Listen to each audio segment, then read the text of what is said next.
everybody, it's Gina. Welcome to the Library Mouse, or welcome back. Today, I'm actually sitting down to do a tag, and I saw Pat do this tag, and I thought it sounded fun. And what I liked about this tag is that I didn't need to go right now searching my bookshelf for books to hold up. That's pretty bad reason to do a tag. But this is just sit and talk, and I'm here for it. So actually, this tag is called the Snob-O-Meter Tag, and it is a new tag that was created by That Reading Guy 28. And I thought that the questions were very thought-provoking, so I have them written down in my little tag notebook because I found it hard to actually sit down and do a face-to-face as often as I would like to due to my lack of privacy. But we are going to attempt this. So the very first prompt is, what is my definition of book snobbery? Well, I would say that a book snob is someone who would judge somebody else for the material and the books that they like or that they choose to read, and feel that they are superior in their own choices of reading material as opposed to the people surrounding them. That would be my definition of a book snob. So is there a genre or type of book that I would not consider reading? So obviously there are genres that I don't really enjoy because, as my husband puts it, they are not in my interest sphere. And so one of them, like right off the top of my head, is Westerns. That has never appealed to me. I generally don't read. I don't want this to sound sexist, but I don't really read genres that are more masculine. Like, I don't like police. I don't like to read about police dramas, or usually male characters who are men don't appeal to me that much. Westerns, I feel, are pretty masculine, and maybe I just have an antiquated notion about Westerns in general. I always think of TV shows like Gunsmoke. But yeah, but I don't consider that, because I'm a snob and I don't think the genre is good or appealing or worthy to be read. I just don't have an interest in it. It's the same way as, well, I guess I was a little snobby with Harlequin romances. I had, in my 20s, tried to read Harlequins because all my friends were reading Harlequins, and I felt that the plot and the writing was so bad, I couldn't bring myself to read them. So maybe in that way, that I would consider more snobby. Like, just be like, yeah, I don't read Harlequin romance. Do they even make them anymore? I don't even know. Number 3 is, does erotica count as literature? Well, I should probably look up what is the real definition of literature. Be right back. Okay, based on this definition of literature, here's what it says.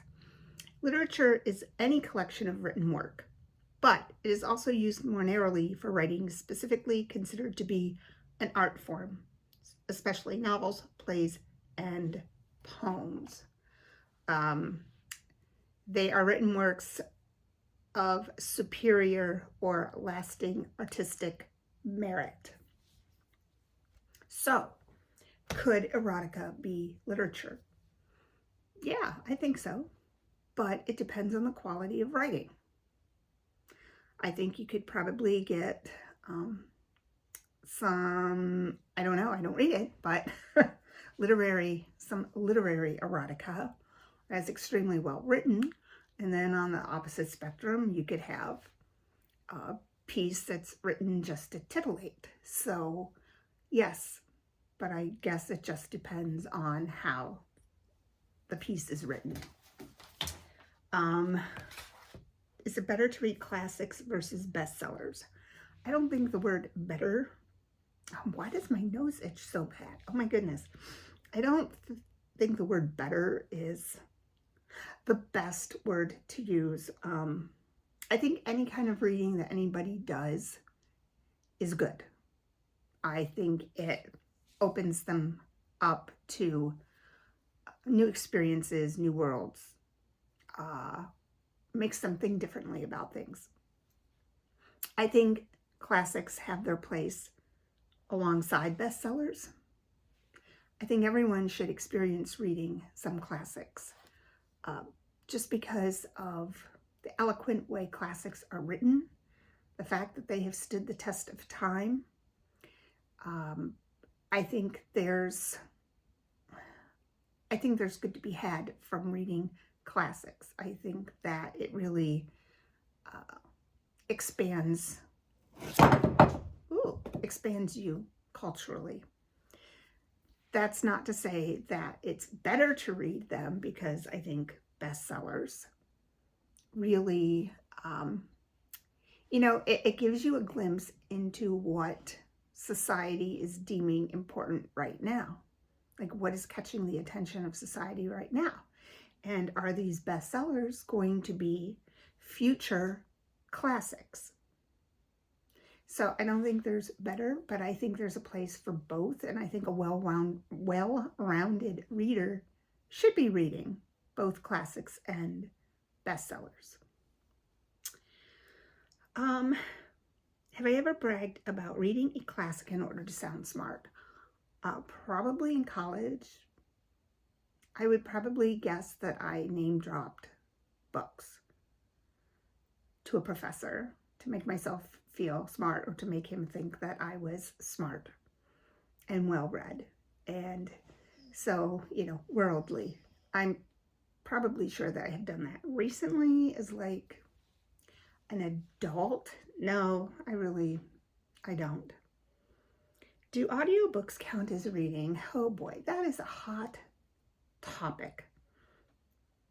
So here's my take on it as a teacher. Do I count audio books? Like, if someone has listened to an audiobook and they count that toward their monthly books read here on BookTube, does that count as reading? Yes. Is it really reading? No. As a teacher, if I was teaching reading and I had a reading class and I just had my class put on their headphones and listen to a book, and said that was their reading class, I think parents would be like, oh yeah, no, that's not reading. So if you're listening to a book while you have the physical book in front of you, following, I count that as reading. That obviously, that was a modification that I used for my special education students who could listen and read along as we were doing a book. But is an audiobook really reading? I think that you're not reading, you're listening, which is an entirely different skill. Are you still getting enjoyment about the book? Are you still getting knowledge from the book? Yes. Are you still getting enjoyment from the story? Yes. Would I count it as reading on BookTube? Yes. Finishing a book. But if it comes down to semantics, is an audiobook reading? I would say no, it's not reading, you're listening. I don't know, but that's my take on it. Have I ever looked down on someone for reading a pop fluff book? No. There's sometimes I might think to myself, that book doesn't seem like the kind of book that this person would read. But I wouldn't say that I look down on someone for reading pop fluff. I guess I'm just happy that people are reading, whether it's fluff or not. You know, reading doesn't always have to be to impart knowledge. You know, reading should be for fun and enjoyment and engagement. And a lot of times it alleviates stress. It makes you feel connected to other people. A fluff book can do that as well as a literary masterpiece. So I would not look down on someone who is reading a book, because a book can serve so many different purposes in someone's life. Have I been the recipient of someone else's snobbery? Yeah, in kind of a backhanded little way, like, oh, you're reading that book? I haven't read that book. You know, I don't read those kind of books. Maybe I would have said that about someone reading a Harlequin, like, oh, ooh, no, I don't like those books. It's kind of like watching a Hallmark movie. No, I have to admit, I can get a little judgy about that. Can I ever be friends with a snob? Yeah, I probably am. Yeah, I know I am. Because that is the person that was like, oh, you're reading that book? Do I qualify as a book snob? Maybe. I don't know. I guess you could say that based on my answers to the Harlequin romance question, but in general, I don't think I'm snobby. Like right now in this day and age, I don't think I am a book snob. I just want people reading. Oh, you know what I forgot? When we were talking about audiobooks, they also asked about graphic novels and comic books. And yeah, they're definitely, I mean, they're reading. They're reading. So yeah, that was fun. I guess I'm at the end. Do I qualify as a book snob? Yes. Oh, are people who don't read less sophisticated than those who do? So I did look up the definition of sophisticated, and it is being worldly and have knowledge of art and culture and being well-traveled. So I think that reading lends itself to being sophisticated. But I think people who read tend to be more sophisticated. But I think that you can be sophisticated without being a reader, especially if you're a person who